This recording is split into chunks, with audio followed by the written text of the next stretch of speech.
To adequately teach career and college readiness among high school students, community partnerships are essential. Secondary schools often partner with employers to give students the option to gain real world experience through work based learning opportunities. These partnerships are not only beneficial to students, but also employers who are helping cultivate a pipeline of future employees. Here with me today is Amber Gootee. Amber is a workforce leader with Nelson County Schools. Amber, first of all, thank you for the time, and let's get right into it. What does your job as a workforce leader entail? Okay. So some people would argue that I have one of the best jobs. As a workforce leader, I primarily work with seniors on helping them create their day, their senior year, to help them best transition to life after high school. So primarily, a lot of our seniors will earn credits by pursuing a work-based learning opportunity or a community experience that I help monitor. And again, we make that educational because they are earning credits for that. So a lot of my time as a workforce leader is working with students, but it's also working with employers and community partners. So last year, we actually had 140 community partners. This year, we're up to around 150. So that would be a little over, we're around 350 students with Nelson County Schools total among two high schools that are at 150 different locations. So a lot of my time and day as a workforce leader is connecting students with those people and with those places that can help them with their transition after high school. So, what are these experiences like for the students? So very individualized.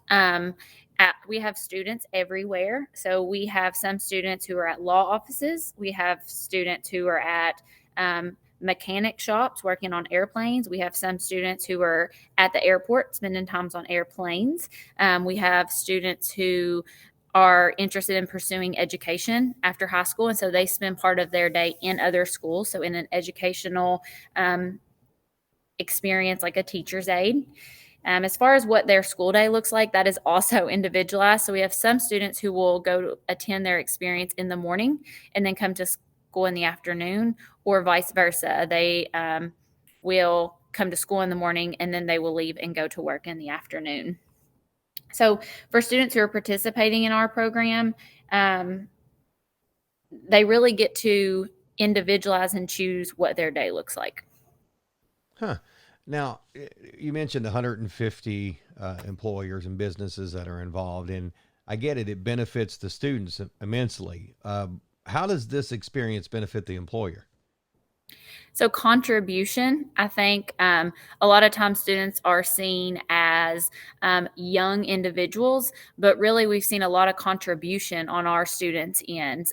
They contribute to these places by fixing the car or fixing the meal or filing the paperwork or answering the phone. So I think the benefit for the community partners is they are getting a student to help with their business.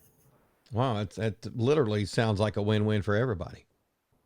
Yes. And also they're training the student, right? So part of our program is we want to lead next generation professionals. So talking about communication skills and collaboration skills, the community partners are crucial in helping our younger generation with those skills. So they are benefiting by the contribution of the student, but they're also benefiting because they have a big role in supporting those future professionals.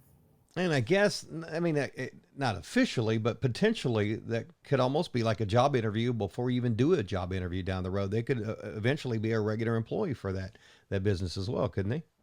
Yes, and we actually see that here at Nelson County. I would say we're on our third big year of this program, which means the majority of our students participate. And so because we are seeing students who graduated 2 and 3 years ago, retention is definitely a thing in this program. Some of our students obviously move and go off to college, or some might decide a different path for them, but we are seeing companies retain students into employees from this program. Awesome. Amber, this is very informative. And I know there's a student or employer out there listening who could benefit from a work-based learning opportunity. So thank you for helping us raise awareness of these important community partnerships. Thank you. If you're an employer and would like to organize a work-based learning opportunity, contact the Kentucky Career Center Lincoln Trail at ltcareercenter.org, or you can call them at 270-766-5115. That is your October segment of the Work Matters segment for Kentucky's Heartland.